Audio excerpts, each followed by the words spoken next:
So, Wales are 4 from 4 for a first ever autumn series clean sweep.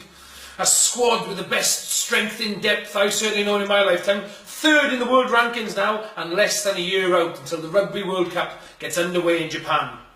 A very speedy recovery is wished to Saturday's man of the match, Ellis Jenkins, but with Tom Youngs, Aaron Shingler, James Cubby Davis and Josh Navidi yet to return to a Wales shirt, the future is certainly looking bright for the Welsh boys.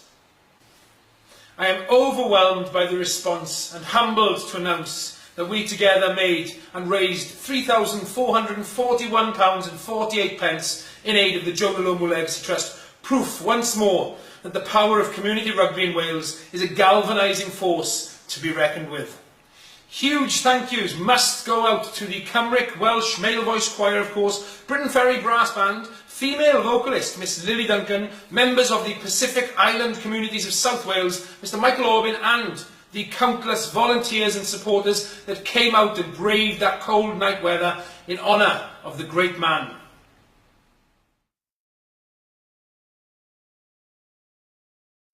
There is, of course, one fella without whom I would not be able to continue championing the national sport of Wales.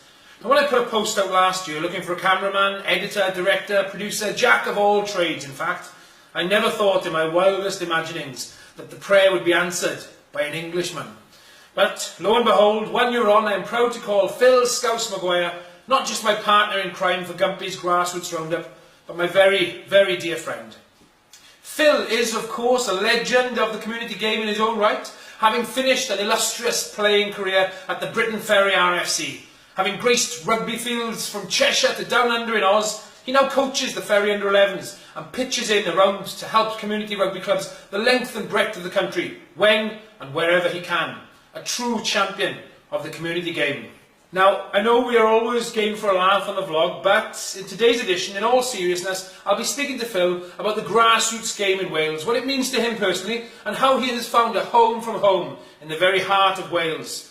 Largely thanks to his love and affection for his one and only under-11 side at the Ferry. Welcome to Gumpy's Grassroots Roundup.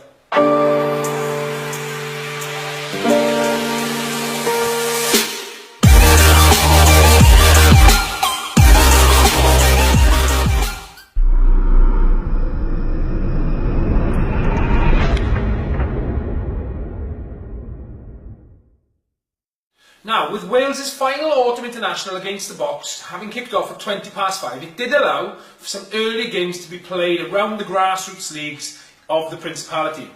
In the top-end table clash from Division 1 West, 3rd place Llanderach welcomed Gowerton to Mainfield in Carmarthenshire. But it was the visitors who stole the spoils and cemented themselves firmly in 2nd spot with a hard-fought 5-12 away day win. And next up then, in Division 3C East Central, former giants of the Welsh game, Maesteg RFC, travelled to Hirwaun RFC in a clash between 1st and 2nd of that league. This time though, it was the home side that triumphed, 26 points to 21, the losing bonus point though, keeping Maesteg top of the league.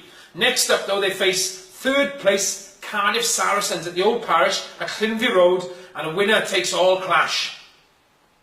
And lastly, in Division 2 North, 2nd placed Wrexham put a bit of breathing space between themselves and 3rd placed Newtown with a fiercely contested 32-22 win. I'm sure the beer tasted good for the winning sides when watching Wales beat the Box back in the clubhouses up and down the country. Keep up all the hard work, guys, and all the best for the rest of this season.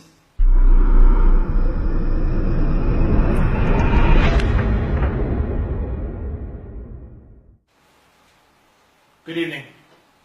My name's Gumpy Gumpson, and welcome to Cross the Mind.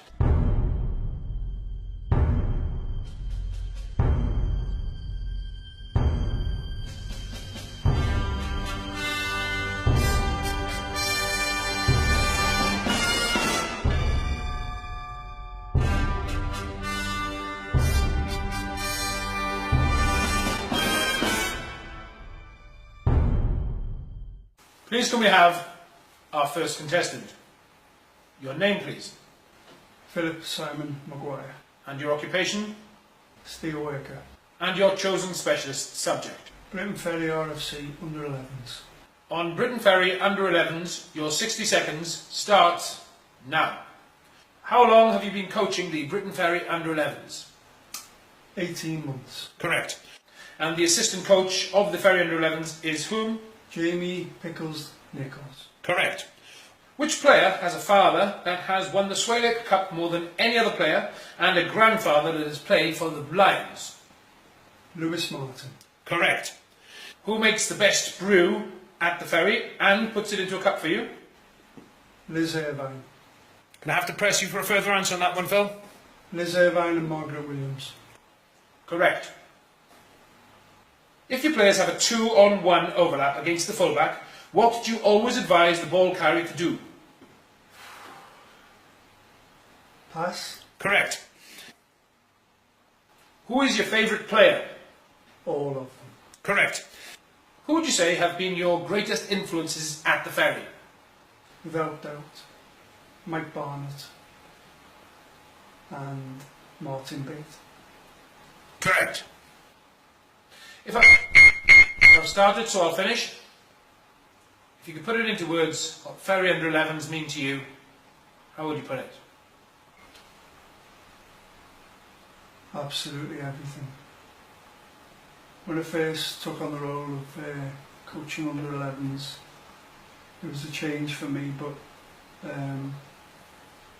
I've grown to absolutely love it. The boys listen, and it's a joy to watch them come on and improve as players. Hopefully, through my knowledge and passion and love of the game, they'll learn the same. And hopefully, in 8 to 10 years, whether they're stepping out for Britain Ferry or for Wales, even as an Englishman, I would be an immensely proud coach to watch their careers take off. Correct.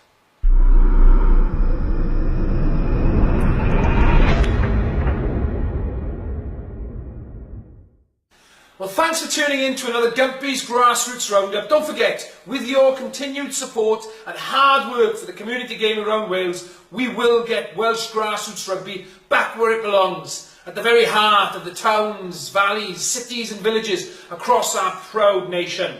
So, it's thanks from me and a huge thanks from my proud English counterpart, Scouse.